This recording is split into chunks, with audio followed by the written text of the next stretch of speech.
Olá, meus irmãos, bom dia! Hoje é o dia do Senhor, o dia da escola dominical, em que nos reunimos para o aprendizado da palavra de Deus, paramos todas as atividades semanais aí para juntos edificarmos no Senhor, na graça, no poder dele, nos alimentando, que é de suma importância para as nossas vidas. Sejam muito bem-vindos conosco. Já faço o meu velho pedido de sempre, né? Compartilhe esta live aí.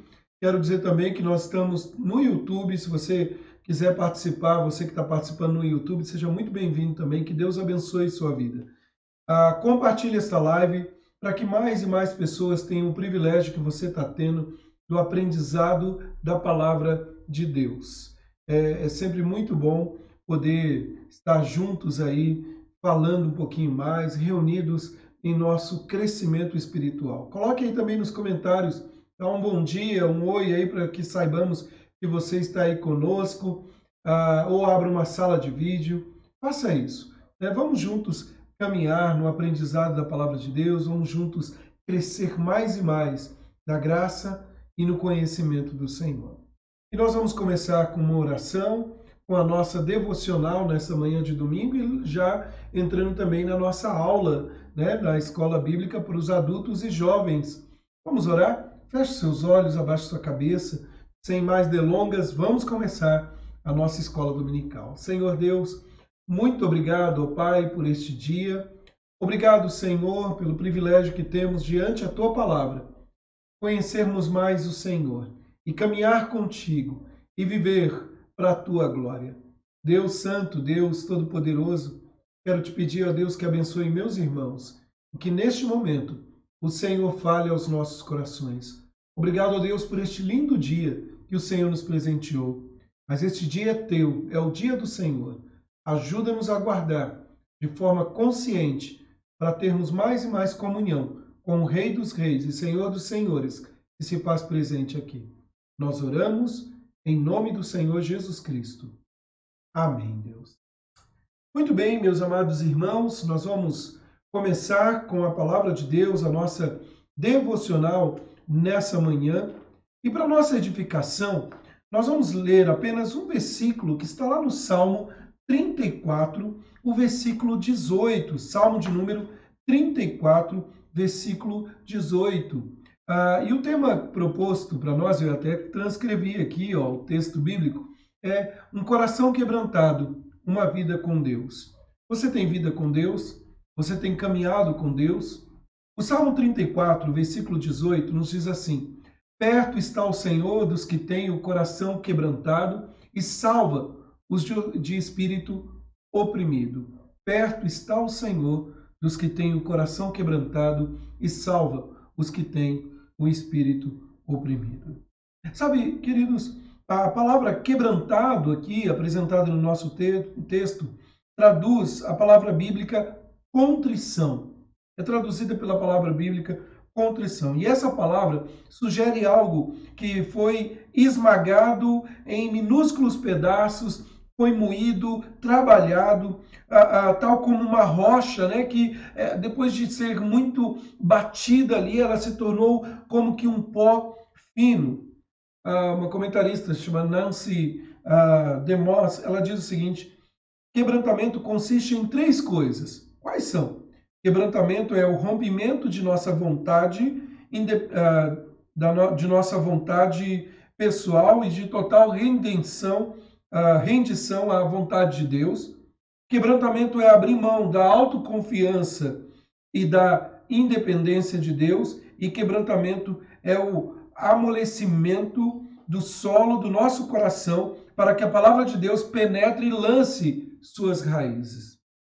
E eu gostaria de falar de forma muito breve sobre esse coração quebrantado que o verso 18 do Salmo 34 nos fala. E há algumas verdades aqui que é de suma importância para nós. Em primeiro lugar, queridos, aproxime-se de Deus. Veja que o texto ele faz um convite, ele nos traz o sentido de que o Senhor está perto. Perto está o Senhor, né? Tiago capítulo 4, verso 8 diz: chegai-vos a Deus e ele se chegará a vós outros. Você tem buscado o Senhor? Tem se achegado a ele? perto está o Senhor, traz o sentido de que Deus é um Deus presente nas nossas vidas. E você se aproxima de Deus por meio da oração, por meio da leitura da palavra, por meio da comunhão com o Senhor, a comunhão diária. Não é meramente ouvindo uma música que eu estou perto do Senhor, apesar da música também edificar em certo sentido, mas é pela leitura da palavra, é pela oração. Queridos, comece a orar e ler a Bíblia. Lembre-se de duas coisas importantes. Deus não rejeita a oração de alguém que o busca de todo o coração. E mais, a Bíblia é o martelo que quebra a rocha dos nossos corações. Deixe Deus quebrar o seu coração. Deixe Deus trabalhar com você. Em primeiro lugar, chegue-se a Deus. Lembre-se disso. Chegai-vos a Deus. Mas em segundo lugar, confesse os seus pecados a Deus.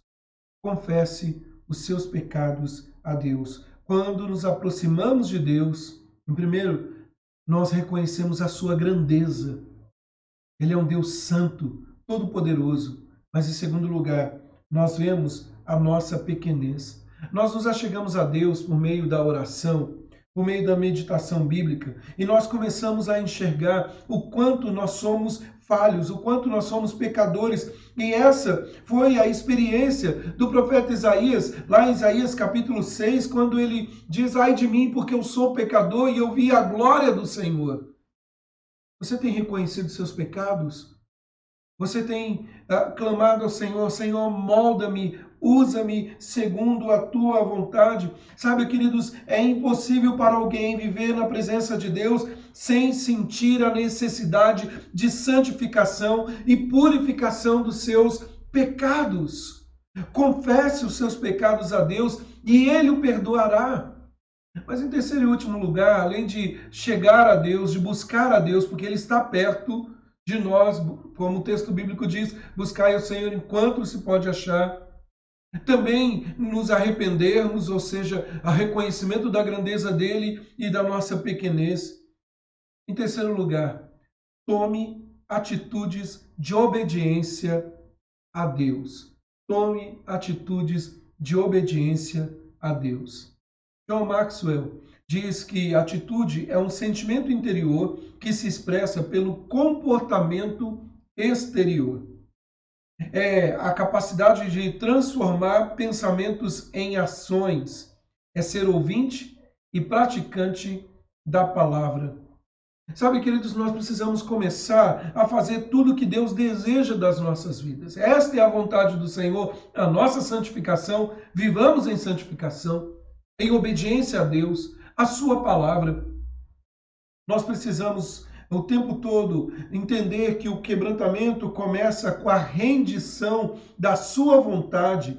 Faça uma lista de decisões e comece a agir. Ajoelhe-se perante Deus, reconheça a sua grandeza, reconheça que Ele é o Senhor e que você é pequeno, mas que é importante nas mãos do Senhor.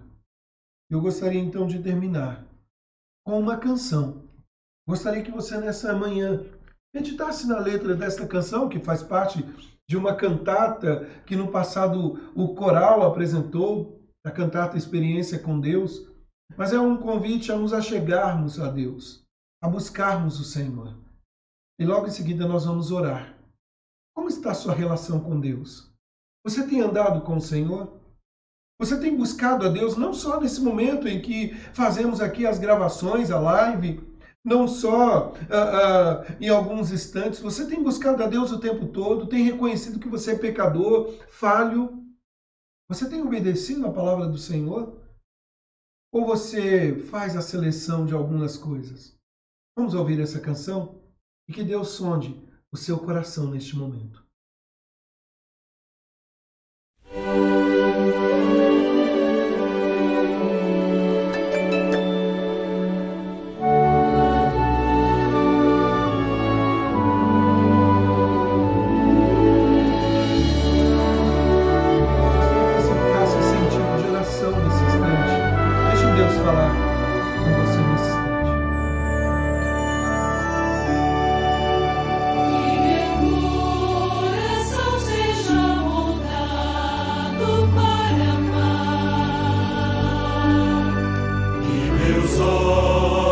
vejam tua verdade a me guiar. Que a vontade do meu Deus seja o alvo a seguir. Cumpre hoje o teu querer em mim. Cristo, bom mestre, eis meu querer, tua vontade sempre fazer. Faze-me forte pra resistir às duras provas que possam vir. Cristo, bom mestre, eis meu querer, mais santidade na vida ter. Faze-me puro, Cristo Senhor, mais dependente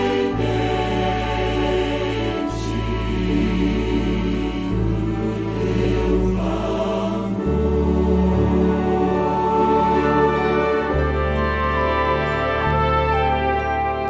Lindo Senhor, maravilhoso, tão bem eu sei que os meus dias estão em tuas mãos, cravados em teus perfeitos planos. Me chamaste em tua presença e me guiou. O Espírito Santo vem ensinar minha vida a viver em teu querer. Quero atender o teu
Muito bem, queridos.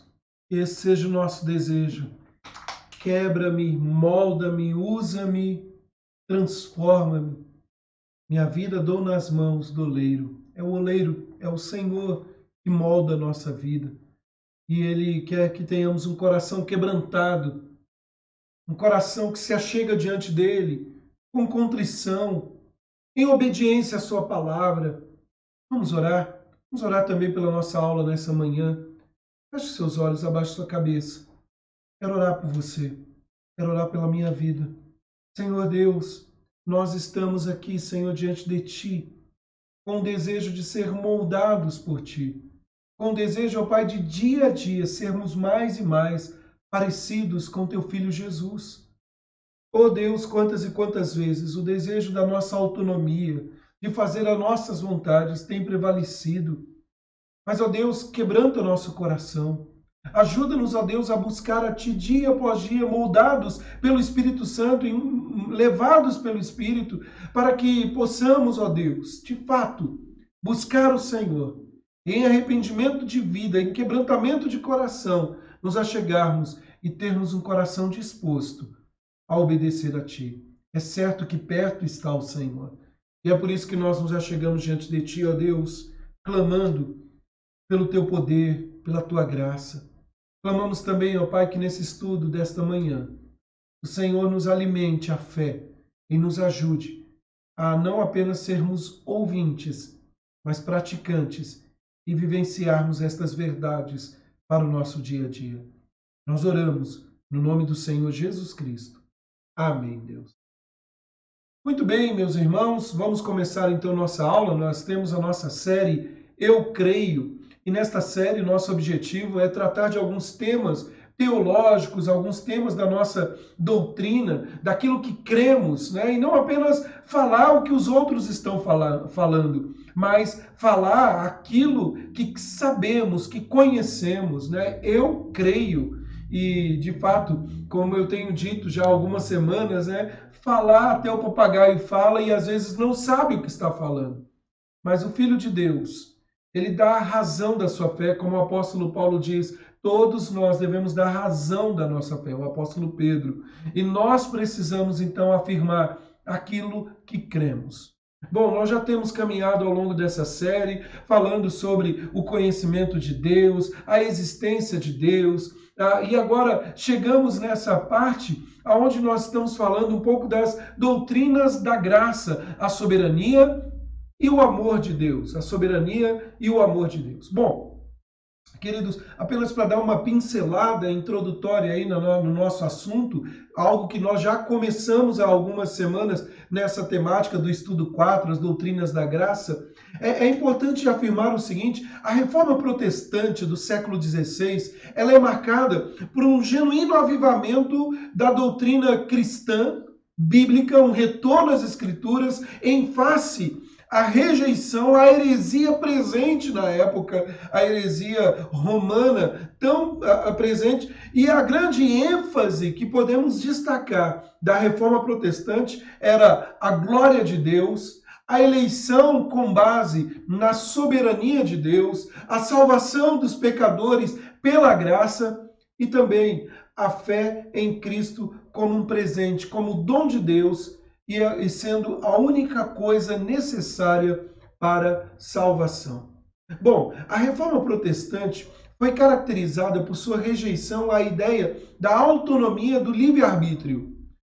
Muito se usa essa expressão livre-arbítrio, mas livre-arbítrio, e aí há uma confusão com livre-agência, livre-arbítrio, o livre-arbítrio naquela ideia de que o homem é livre até mesmo para escolher a sua salvação, o homem é livre para rejeitar a salvação, mas nós sabemos, queridos, que a reforma protestante trouxe um marco afirmando a soberania da livre graça e a soberania de Deus. Os reformadores foram tão unânimes em condenar a doutrina do livre-arbítrio, de forma que era entendido por aquela época, pelos romanos da época, e mais tarde pelos arminianos. Mas uma das grandes questões aí que envolvem em tudo isso é entender que Deus é Deus. Ele é soberano e até mesmo no aspecto salvífico. Né? Em todos os aspectos ele é Deus e ele é soberano em todos os aspectos e na salvação do homem. Né? Eu gosto muito de uma expressão que Steve Larson afirma, né? Deus é Deus. E eu quero ler um trechinho, ele diz assim: os reformadores explanaram, sem qualquer embaraço, a verdade fundamental que Deus é Deus. Com alegria, atribuíram a Deus seu lugar de direito como soberano Senhor sobre todas as coisas. E aí o Steve Larson continua: proclamaram que ele reina soberanamente sobre as atividades da história humana e sobre o destino eterno de todos os homens. E um pouquinho mais à frente ele afirma: além do mais, entenderam que a salvação é inteiramente obra graciosa de Deus. Afirmaram a atividade soberana de Deus de resgatar homens caídos, dirigida por seu propósito. Bom, nós temos trabalhado um pouco as doutrinas da graça e temos visto os 5 pontos que conhecemos popularmente como os 5 pontos do calvinismo, ou as doutrinas básicas da graça aí, por um acróstico, né, que é colocado aí, por isso a flor tulipe aí, a tulipa, né, o acróstico tulip. E aí nós temos a depravação total, a eleição incondicional. Esses 2 temas nós já afirmamos e trabalhamos na semana passada, né? A depravação total, ou seja, o homem é totalmente decaído. A eleição incondicional, Deus salva, não baseado em qualquer ação nossa na obra do homem. Hoje, se o Senhor assim nos conceder continuar aqui, vamos falar um pouco da expiação limitada, a graça irresistível e a perseverança dos santos. Bom, quando que surgiu isso? No ano de 1610, os seguidores de um jovem, um teólogo chamado Jacob Armínio, que estudou também em Genebra, né, e teve como professor ali Teodoro Beza, e os seguidores dele, tempo depois, Calvino já tinha morrido, Armínio, os seguidores redigiram um texto, um credo, né, o remonstrância aí, com 5 declarações doutrinárias que submeteram a autoridade da igreja reformada holandesa e para que fosse aprovado.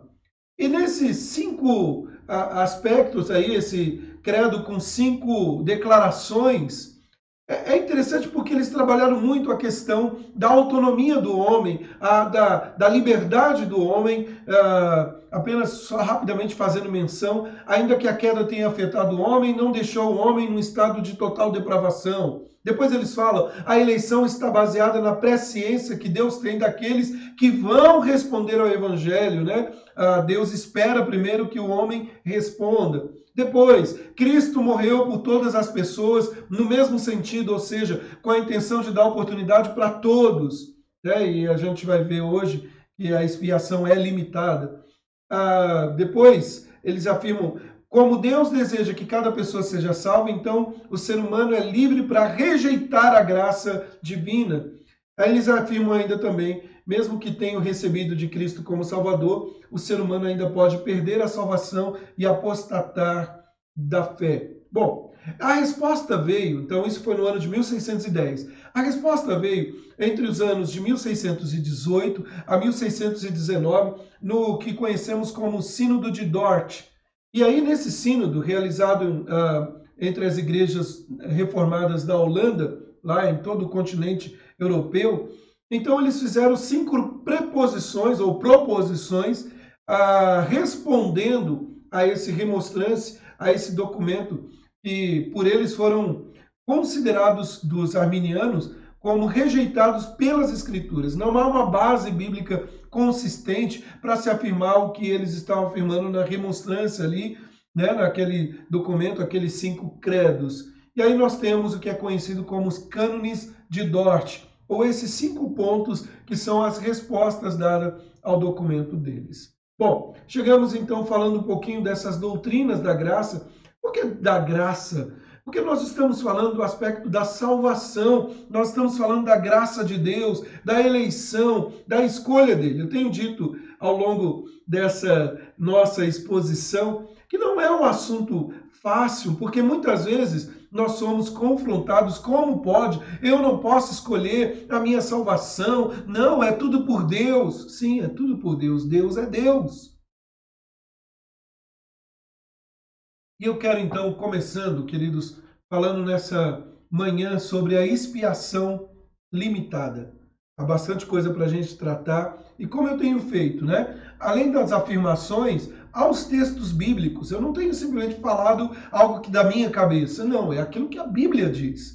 E é importantíssimo você debruçar no que a Bíblia diz. Eu disse na semana passada, olha, um grande exercício é você sempre, para todas as coisas, para todas as afirmações dos homens, submetê-la, em primeiro lugar, ao crivo da palavra de Deus.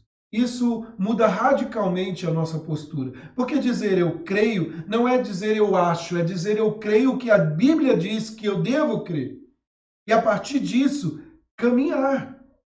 Bom, vamos lá. Então nós vamos trabalhar um pouco aí na nossa jornada aí, né, nessas doutrinas da graça, falando um pouco da expiação limitada. E eu começo com esta afirmação. O que é a doutrina da expiação limitada? Então, numa tese aqui do Franklin Ferreira, achei muito bacana.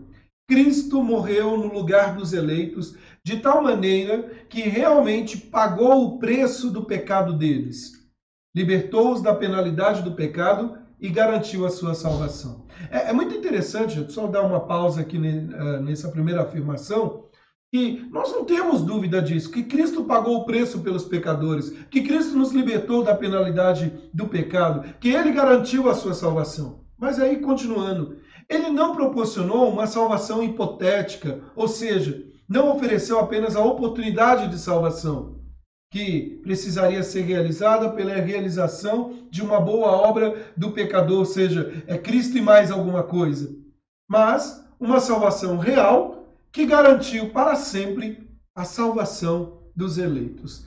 Eu disse na semana passada e quero reafirmar isso, né? Você tem uma escolha. Ou ficar tentando achar pormenores e dizer, não gosto disso ou daquilo, ou descansar o coração e louvar a Deus, porque tão grande salvação chegou até você. O pastor John Piper, ele afirma o seguinte: a expiação de Cristo é suficiente para todas as pessoas e eficaz para aqueles que creem nele. Não é limitada em seu valor e suficiência para salvar todos os que creem, mas a eficácia plena e salvadora da expiação que Jesus realizou é limitada àqueles para os quais esse efeito salvador foi preparado. Em termos simples, né, e traduzindo tudo isso, é como se afirmasse o seguinte: o Senhor, a expiação de Cristo, o seu sacrifício, poderia salvar a todos. Tem potencial para isso, mas ela é limitada no sentido de salvação somente para aqueles que creem no seu nome. Lembre-se, na semana passada eu tinha afirmado isso. Mas fulano é tão bonzinho. Mas ele faz tanta coisa legal. Mas se ele não crê em Jesus Cristo, essa expiação não o abrange. Bom, mas vamos lá. Vamos falar um pouquinho do referencial doutrinário, né? Lá no Cânone de Dort, né, em resposta. Olha o que eles afirmaram. A expiação limitada, este foi o soberano conselho, a vontade graciosa e o propósito de Deus, o Pai, que a eficácia vivificante e salvífica da preciosa morte do seu Filho fosse entendida a todos os eleitos, daria somente a eles a justificação pela fé e, por conseguinte, os traria infalivelmente a salvação. Isso quer dizer, deixa eu só ver se eu continuei aqui, não. Isso quer dizer, queridos, que foi da vontade de Deus que Cristo, por meio do sangue na cruz, pelo qual ele confirmou a nova aliança, ele redimisse efetivamente, né, de todos os povos, tribos, línguas, nações, todos aqueles e somente aqueles que foram escolhidos desde a eternidade para serem salvos e lhe foram dados pelo Pai. né? Lembra-se que na semana passada nós afirmamos isso, né? Que o Senhor não jogou alguns para o inferno e outros para a salvação. O Senhor salvou e tirou alguns do inferno. Todos caminhariam, mas ele, pela sua vontade livre, soberana, eu não sei se é o Marcos Granconato ou o Augusto Nicodemos que fala, eu acho que é o Marcos Granconato, Deus, pelo seu livre-arbítrio, ele sim, é livre, ele escolheu salvar alguns. E aí aquela questão, mas por que não salvou a todos? Porque ele não quis. E mais do que isso, porque é contrário àquilo que ele já predeterminou. Então, Deus, pela sua livre vontade, salvou alguns. E ele enviou Jesus, e Jesus morreu de forma eficaz pelos seus eleitos. Bom, vamos tratar então de alguns pontos. A natureza particular e real da obra de Cristo na cruz. E antes de continuar, eu quero que você pense o seguinte: sua vida. Pense você, né? Aí com seus 40, 50, 60, 70, 80, 90 anos, 30, 20, 10 anos, a idade que for, ao longo da sua caminhada, suas experiências, né, as lutas da vida, né, ter que lutar para trabalhar, para conquistar, para estudar. Mas quando tudo acabar, onde nós estaremos? E o sacrifício de Jesus, você se lembra que foi por você?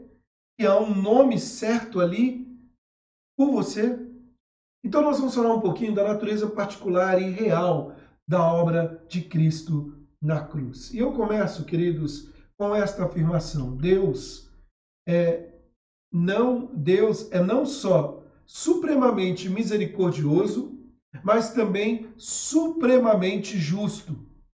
E como ele revelou em sua palavra, sua justiça exige que nossos pecados cometidos contra sua infinita majestade sejam punidos nesta vida e na futura, em corpo e alma. Não podemos escapar dessas punições a menos que seja satisfeita a justiça de Deus. E uma frase simples de tudo isso: Deus, ele é misericordioso e ele é supremamente justo, e ele exige o pagamento da dívida que está contra nós. Alguém precisava pagar a dívida. Ou seja, o pecador punido, caminhando a passos largos ao inferno, alguém precisava pagar para que ele fosse liberto. E aí, queridos, é interessante observar que Deus providenciou os meios para que escapemos. Não sei se eu coloquei aqui para nós. Deus, por amor, providenciou por meio de Cristo uma expiação para os pecados dos seus eleitos, a fim de purificá-los, salvá-los e constituir um povo redimido para si mesmo. Que bênção é saber que alguém pagou o preço no meu lugar. E é bênção, porque eu não teria nenhuma condição de pagar.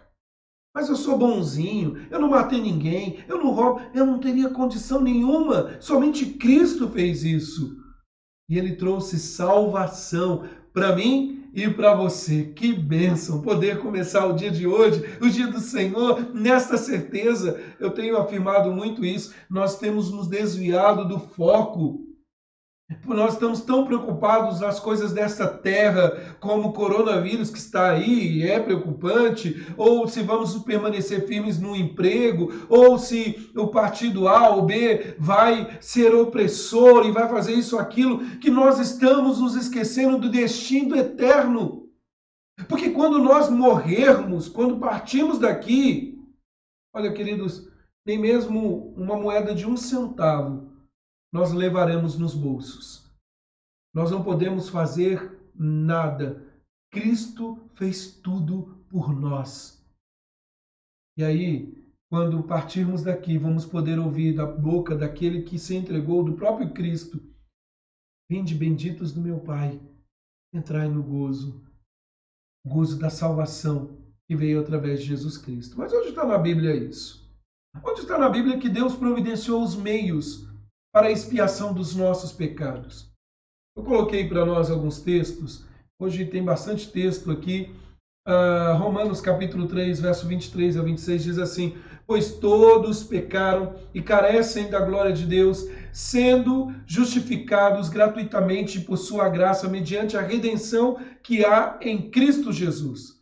Não é a redenção que há por meio das suas obras, é a redenção que há em Cristo Jesus, a obra de Cristo, a quem Deus propôs no seu sangue como propiciação mediante a fé, para manifestar a sua justiça, por ter Deus, na sua tolerância, deixado impunes os pecados anteriormente cometidos, tendo em vista a manifestação da sua justiça no tempo presente, para ele mesmo ser justo e justificador daqueles que têm fé em Jesus. Eu gosto muito dessa expressão final, aqueles que têm fé em Jesus. Aqui já começamos a afirmar. Olha o verso 23. Todos pecaram.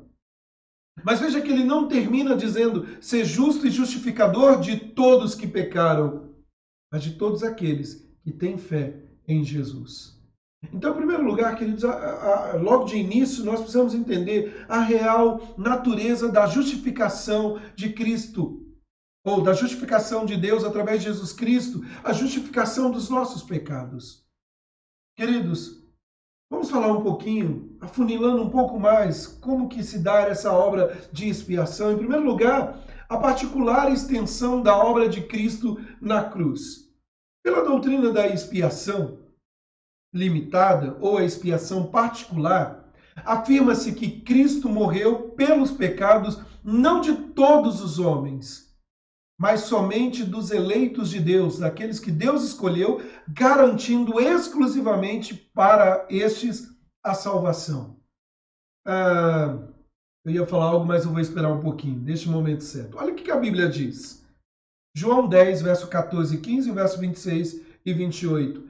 Eu sou o bom pastor, conheço as minhas ovelhas e elas me conhecem a mim. Assim como o Pai me conhece a mim e eu conheço o Pai, e dou a minha vida pelas ovelhas, verso 26. Mas vós não crerdes, porque não sois das minhas ovelhas. Veja que há distinção. As minhas ovelhas ouvem a minha voz, e eu as conheço, elas me seguem. Eu lhes dou a vida eterna, jamais perecerão, e ninguém as arrebatará da minha mão. Sabe, queridos, ainda um outro texto que eu gostaria de ler com os irmãos, está aqui em João 17, verso 1b, 2, o 9 e o 19, diz assim: Jesus levantou os olhos ao céu e disse: Pai, é chegada a hora, glorifica o teu Filho, para que o Filho te glorifique a ti. Assim como lhe conferiste autoridade sobre toda a carne, a fim de que ele conceda a vida eterna, olha só, a todos os que lhe deste. É por eles que eu rogo, não rogo pelo mundo, mas por aqueles que me deste, porque são teus. E a favor deles eu me santifico a mim mesmo, para que eles também sejam santificados na verdade. Eu não sei se eu coloquei um outro texto aqui, coloquei. 2 Timóteo 1, verso 9 e 10 diz assim, Deus, né? E quando eu coloco em colchete aqui, porque não é afirmação, é apenas para mostrar que foi Deus que nos salvou e nos chamou com santa vocação, não segundo as nossas obras, mas conforme a sua própria determinação e graça que nos foi dada em Cristo Jesus antes dos tempos eternos. A manifestação agora pelo aparecimento de nosso Salvador, Cristo Jesus, o qual não só destruiu a morte, como trouxe a vida e a imortalidade mediante o Evangelho. Veja, conforme a sua própria determinação e graça que nos foi dada em Cristo Jesus antes dos tempos eternos.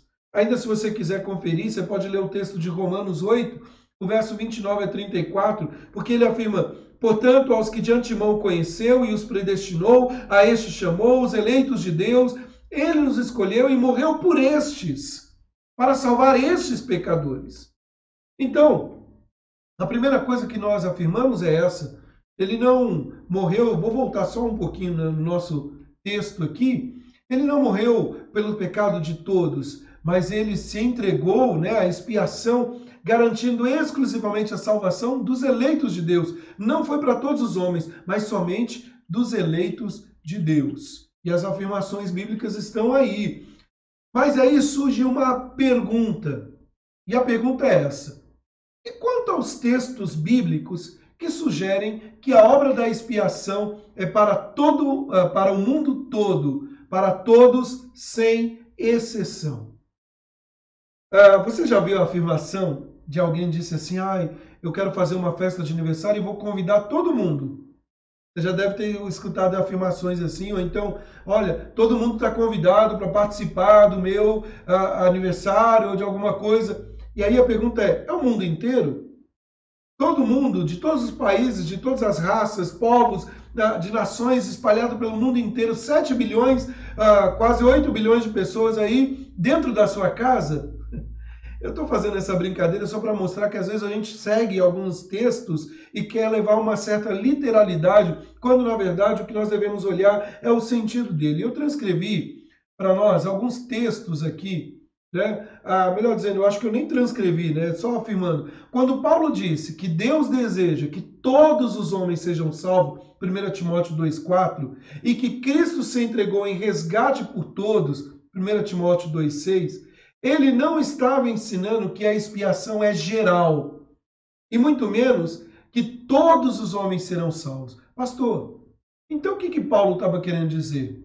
Queridos, a expressão todos os homens, à luz do contexto, e esse é o grande ponto, você tem que ver o contexto, deve ser compreendida como todas as classes de pessoas e não como cada pessoa no mundo. Lembre-se que a Bíblia sempre afirma, né? Todos os povos, de todas as línguas, povos e nações, ou seja, todas as classes de pessoas, ricos, pobres, negros, brancos, todos foram alcançados por esta graça salvadora. Todo tipo de pessoa espalhada pelo mundo afora. Há uma gama de textos, né? E eu apenas destaco um. 1 Timóteo 4,10 diz assim, ora, é para esse fim que labutamos, eu acho que eu não coloquei aqui, não.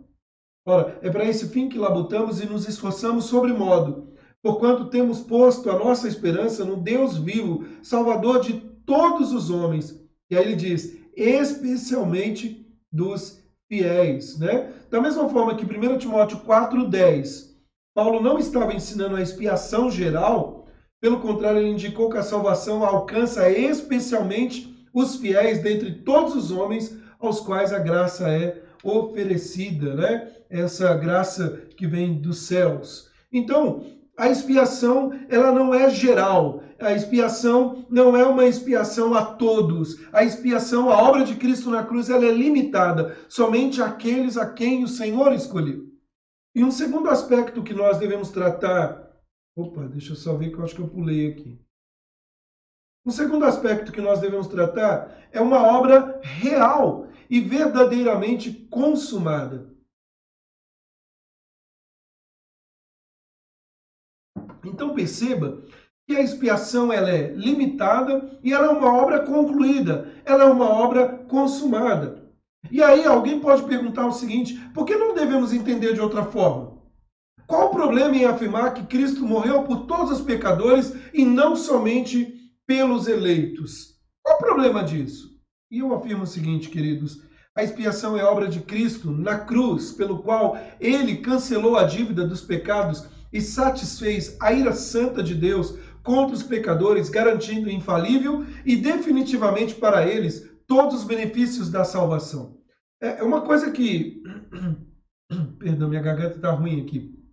Uma coisa que nós precisamos entender é que o pecado é uma ofensa contra Deus. E pensar na seriedade do preço pago por ele, pelo pecado. Cristo realizou uma real redenção em favor dos pecadores eleitos. E não somente uma redenção potencial para aqueles que um dia viriam a crer. Não, é algo que abrange o passado, o presente e o futuro. Mas até o que eu vou pecar, até isso, o Senhor já morreu no meu lugar. Ele pagou um preço por mim e por você. Bom, se nós afirmarmos que Cristo morreu por todos os pecadores e não somente pelos eleitos, e lembrarmos que nem todos os pecadores chegam a ser salvos, teremos que admitir que a morte de Cristo não garantiu infalível e definitivamente a salvação de ninguém, mas apenas tornou possível a salvação de todos os homens. E aí, deixa eu ver só se coloquei aqui, eu não lembro. James Montgomery Boyce, ele afirma o seguinte: se Jesus tivesse morrido por todos os pecadores, ou por todos os pecados de todos os homens, incluindo a incredulidade, significaria salvação para todos, o que a Bíblia nega, uma salvação universalista. No final, todo mundo vai ser salvo, né? Aquela velha máxima. Se Cristo tivesse morrido por todos os pecados, diz James Boyce, de todos os homens, excluída a incredulidade, então não morreu por todos os pecados de ninguém. E todos estariam necessariamente condenados. Não há outra posição senão a de que ele morreu unicamente pelo pecado do seu povo eleito. Sabe, queridos, John Piper, e até só resumindo uma frase do John Piper, ele diz o seguinte: nesse caso, a morte de Cristo não removeu realmente a sentença de morte e não garantiu realmente vida para ninguém. Em vez disso, ela apenas criou possibilidades de salvação, o que seriam tornadas reais por pessoas que promoveriam a causa decisiva, ou seja, a sua fé. Nesse caso, ou nesse entendimento da expiação, a fé e o arrependimento não são os dons de Deus, comprados pelo sangue para pecadores específicos, mas em vez disso, são atos de alguns pecadores que tornam o sangue funcional para eles. E aí, eu gosto muito dessa expressão do James Boyce, porque ele afirma o seguinte: todos estariam condenados se ele não morreu por aqueles, pelos seus eleitos. Então, é pensar nisso, né? A expiação é limitada. E ela é limitada não no sentido de universalista, né? Não é geral a expiação, mas ela é limitada àqueles que creem em Jesus Cristo, àqueles que foram eleitos por Jesus Cristo. E há algumas afirmações quando falamos sobre essa expiação real. Em primeiro lugar, é uma redenção real. Através da obra na cruz, Jesus não fez da Igreja de Deus um povo meramente redimível, algo que poderia ou não ser redimido. Ele realmente redimiu a igreja, aleluia! E ele comprou a igreja com seu sangue. Por isso, na glória celestial, quando o Senhor voltar, ou quando nos encontrarmos com ele, partimos daqui, lá no céu não teremos a igreja presbiteriana, a igreja batista, a assembleia, a igreja de fulano, de beltrano, não. Lá estarão os redimidos, os lavados pelo sangue do Cordeiro. É algo garantido. Que segurança, que coisa maravilhosa, meus irmãos. Eu fui lavado pelo sangue do Cordeiro. A redenção me alcançou. Alguns textos que eu gostaria de mostrar para você esta afirmação. Atos 20, verso 28. Atendei por vós, a afirmação de Paulo aos presbíteros, e por todo o rebanho, sobre o qual o Espírito Santo vos constituiu bispos para pastoreardes a igreja de Deus. E que igreja é essa? A qual ele, uma igreja que ele comprou com o seu próprio sangue. 1 de Pedro 1, 18 e 19, sabendo que não foi mediante coisas corruptíveis, como a prata, o ouro, que fostes resgatado do vosso fútil procedimento que vossos pais vos legaram. E aí eu vou dar uma pausa aqui. Vocês não foram comprados pela moeda que vocês têm, pelo dinheiro no bolso, como muitos pregam por aí. Dê tanto que Deus vai te abençoar e te dar a salvação. Não, mas pelo que eu fui comprado? E aí o verso 19, pelo precioso sangue, como de cordeiro, sem defeito e sem mácula, o sangue de Cristo. Foi o sangue de Cristo que nos comprou. Através da obra de Cristo na cruz, ele não fez da igreja um povo meramente redimível, algo que pode ou não acontecer. Não. Ele redimiu a igreja, ele comprou a igreja com seu sangue. Nós só temos que dizer aleluia, glórias a ti, Senhor. Mas além de ser uma redenção real, é uma reconciliação real. Os eleitos foram verdadeiramente reconciliados com Deus. Agora não são mais inimigos de Deus. Não estão longe de Deus. Ele fez a paz conosco, com Deus na cruz. Uma real reconciliação aconteceu e não uma reconciliação meramente possível. Sabe, queridos, Deus não nos justificou e depois a justificação é anulada. Não, é interessante lá em Romanos capítulo 5, no verso 1, quando diz: justificados, pois mediante a fé temos paz com Deus, estamos reconciliados com Deus. Mas há um texto do apóstolo Paulo em 2 Timóteo, em Romanos 5, mas tem o 2 Timóteo, que diz assim, vou ler o Romanos 5 e já coloco 2 Timóteo aqui. Romanos 5, 10 e 11. Porque se nós, quando inimigos, fomos reconciliados com Deus mediante a morte do seu Filho, muito mais, estando já reconciliados, seremos salvos pela sua vida. E não apenas isto, mas também nos gloriamos em Deus, por nosso Senhor Jesus Cristo, por intermédio de quem recebemos agora a reconciliação. O apóstolo Paulo, lá em 2 Coríntios 5, 18, eu gosto muito desse texto, ele diz assim: ora, tudo provém de Deus, que nos reconciliou consigo mesmo por meio de Cristo e nos deu o ministério da reconciliação. A saber, que Deus estava em Cristo reconciliando consigo o mundo, não imputando aos homens as suas transgressões, e nos confiou a palavra da reconciliação. É bom fazer o destaque: reconciliou o mundo no sentido de todo o povo, de toda a língua, de todas as raças espalhadas pelo mundo afora. Então, os eleitos de Deus foram verdadeiramente reconciliados. E o ato de Jesus na cruz, a substituição, também.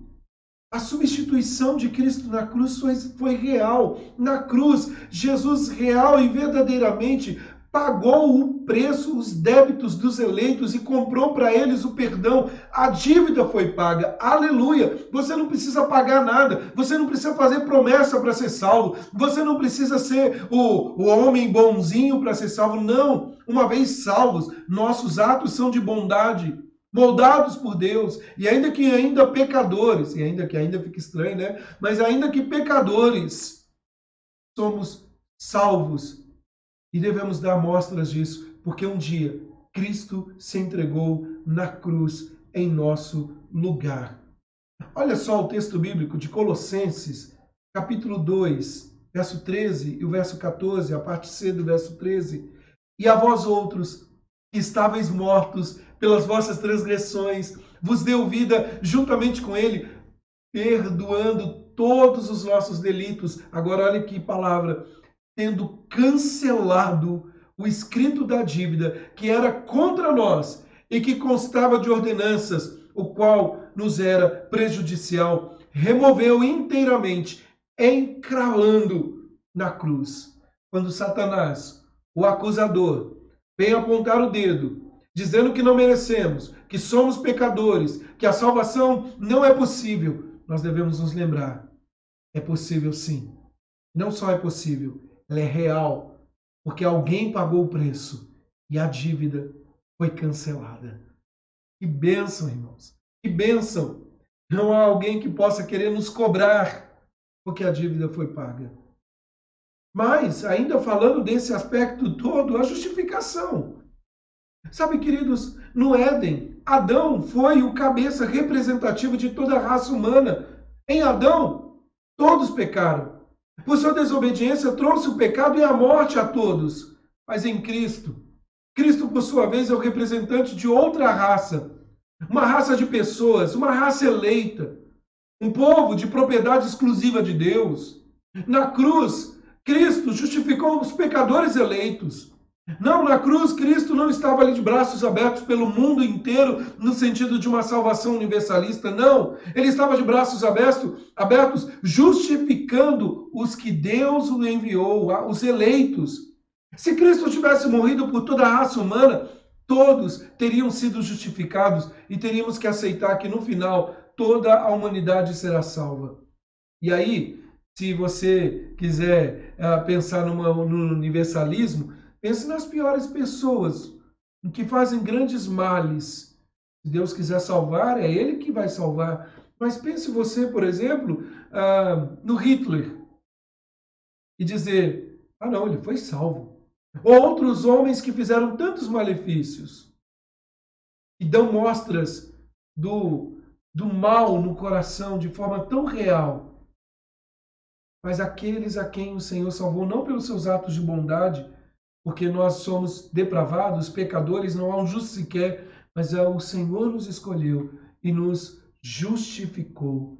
Há um texto de Romanos, ainda capítulo 5, o verso 12, o verso 15, o verso 18, diz assim: portanto, assim como por um só homem entrou o pecado no mundo, Adão, e pelo pecado a morte assim também passou a todos os homens, porque todos pecaram. Todavia, não é assim o dom gratuito como a ofensa, porque se pela ofensa de um só morreram muitos, muito mais a graça de Deus e o dom pela graça de um só homem, Jesus Cristo, foram abundantes sobre muitos. Pois assim como por uma só ofensa veio o juízo sobre todos os homens para a condenação, veio também por um só ato de justiça. Veio a graça. Assim também, por um só ato de justiça, veio a graça sobre todos os homens para a justificação que dá a vida. Todos os homens, de todas as línguas, de todos os povos, de todas as raças, pelo mundo afora. Queridos, caminhando aí para o fim do nosso estudo nesta manhã, eu quero fazer uma afirmação, concluir com as afirmações de John Piper sobre a expiação limitada. Ele diz o seguinte: em resumo, o ensino bíblico da expiação limitada é que a morte de Cristo tinha um desígnio específico para seus eleitos. Cristo estava comprando não uma possibilidade de eles crerem e serem salvos, antes estava comprando o próprio crer. A conversão dos eleitos de Deus é comprada com o seu sangue. Cristo não está dando aqui uma possibilidade de salvação ou não. Cristo está comprando e nos comprou com seu precioso sangue. John Piper ainda afirma o seguinte: a vitória sobre a nossa morte e rebelião contra Deus não é realizada decisivamente por nós, de modo que nos qualificamos para a expiação. A graça soberana de Deus vence a nossa morte e rebelião, e essa graça foi comprada para nós na morte de Cristo. Sabe, queridos, uma das coisas que nós precisamos entender é que uma vez que alguns negam a morte expiatória de Cristo, que foi realizada pelos seus, eles necessitam desesperadamente de um tipo de Salvador e rebaixam o caráter expiatório de Cristo. Eles limitam o poder e a eficácia da expiação para que possam dizer que ela foi realizada até em favor daqueles que morrem sem crer em Deus, sem crer em Jesus e que são condenáveis. A fim de dizer que Cristo morreu da mesma maneira em favor de todos os homens, estes que negam a expiação limitada, eles têm de limitar a expiação e a possibilidade ou oportunidade de salvação, se homens caídos puderem escapar de sua morte e rebelião para obter a fé por um meio eficaz, não provido pela cruz, ou dar um jeito. Em suma, queridos, o que nós precisamos entender é que Cristo morreu pelos seus. Tem nome e tem endereço. Não é genérico, não é uma coisa jogada como sem valor nenhum, não, há um alto preço, é nominal, é pela minha vida, é pela sua vida. Eu gosto muito de pensar neste caráter nominal. Quando falamos em termos de quando falamos em termos de salvação, nós precisamos nos lembrar, queridos, que foi por mim e foi por você que Cristo se entregou na cruz. É o nome do Pedro que está encravado lá. E Cristo pagou um alto preço. Que Deus nos abençoe. Assim, o Senhor permitir, na próxima semana, vamos falar um pouco mais da graça irresistível. Se você tiver alguma dúvida, coloque aí nos comentários ou mande no particular. Nós podemos conversar um pouquinho mais depois. Queridos, antes de nós orarmos, apenas 2 avisos.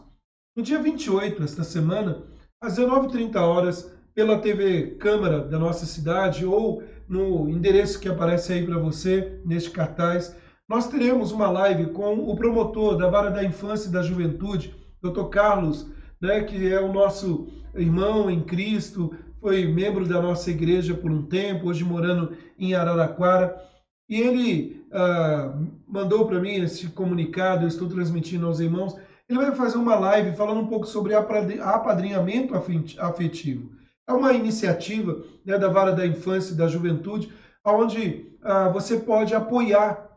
Lógico, não é simplesmente já sair para adotar algumas crianças, não, na verdade é um processo de, como a própria palavra diz, expressar a afetividade a crianças que estão tão carentes da afetividade. Não são crianças pequenas, são as maiores, né? E de finais de semana. Vai ser bem explicado no dia 28, então, de julho, às 19h30. Participe. E hoje, à noite, às 18 horas, a mensagem bíblica. Beba dos rios de água viva. Beba dos rios de água viva. Bom, então esses os avisos. Hoje é o dia do adolescente presbiteriano. Nós vamos orar pelos nossos queridos adolescentes. Daqui a pouco, às 10 horas, vamos ter a aula com eles. Agora, nós vamos ter a aula com as crianças, com o nosso irmão Diácono Lúcio. Então, acesse aí, você pai, mãe. A garganta tá difícil aqui. Acesse lá no YouTube ou aqui no Facebook mesmo, a lição bíblica para os seus filhos menores aí. Os adolescentes comigo, às 10 horas da manhã. Que Deus nos abençoe. Vamos orar, queridos? Deus amado, louvado seja o teu nome. E obrigado, Pai, pela obra expiatória na cruz do Calvário, em nosso lugar. O Senhor se entregou, substituiu-nos lá. Não foi por todos. Nominalmente, o Senhor salvou aos seus escolhidos, aos seus eleitos, a quem o Senhor quis salvar. Nós te louvamos pela fé, crendo que o nosso nome foi redimido ali. O Senhor pagou um alto preço em nosso lugar, mesmo sendo falhos, pecadores, não merecedores. O Senhor nos alcançou. Pai amado, obrigado por este dia. Que possamos guardar este dia do Senhor conscientes que somos um povo de propriedade exclusiva do Senhor, com o propósito de proclamar as virtudes do Senhor que nos chamou das trevas para a sua maravilhosa luz.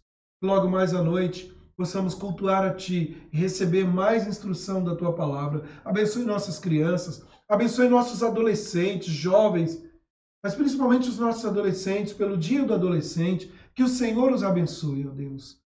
Abençoe aqueles que estão enfermos, que estão passando por dificuldades por causa do coronavírus. Lembramos do Jefferson, da Roberta, de tantos outros queridos ao nosso redor. Cuide deles, ó Deus, e que logo, logo, sejamos todos livres de tudo isso, te adorando, bendizendo o teu nome. Assim, ó Deus, nós oramos e te agradecemos. Em nome do Senhor Jesus Cristo. Amém, Deus. Muito bem, queridos, chegamos aí ao final da nossa aula aí da Escola Bíblica Dominical. Eu espero que que o Senhor tenha falado com vocês através da palavra dele e que isso traga para você mais e mais segurança, que tenha trazido para você mais segurança. Segurança essa de que você está guardado e seguro no Senhor. Um Deus soberano, um Deus que é Deus, um Deus que conduz a história da nossa vida. Deus abençoe, que vocês tenham um dia maravilhoso e logo mais nós estaremos juntos. Estou morrendo de saudade de vocês. Pode subir os coraçõezinhos aí, viu, Maria, Fabiana, irmãos, pode subir os coraçõezinhos para um mandar um coraçãozinho para o outro aí. Logo, logo estaremos reunidos todos juntos. Deus abençoe vocês, meus irmãos. Fiquem na paz. Tchau, tchau.